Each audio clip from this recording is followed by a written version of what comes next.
বরবাদ আছে তোমার কাছে যেই জিনিসটা অপ্রয়োজনীয়, আমার কাছে ওইটা অনেক মূল্যবান। এর বাস্তব প্রমাণ এই যে আপনারা দেখতেছেন বিল্ডিংয়ের কাজ চলতেছে।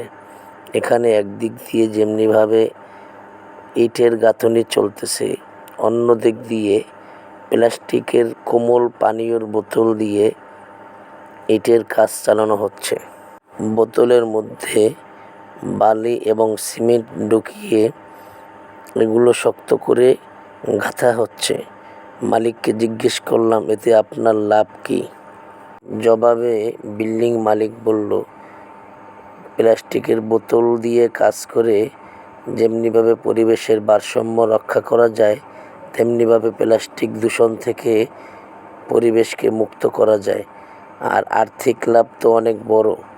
যেমন এই ইটের পরিবর্তে 15 ইঞ্চি গাঁথনি যদি এই বোতল দিয়ে দেওয়া যায়, সেক্ষেত্রে আমার 50 থেকে 60,000 টাকা বেঁচে যাবে, যেটা আমার আর্থিক দিক দিয়ে স্বাবলম্বী করতে সাহায্য করবে।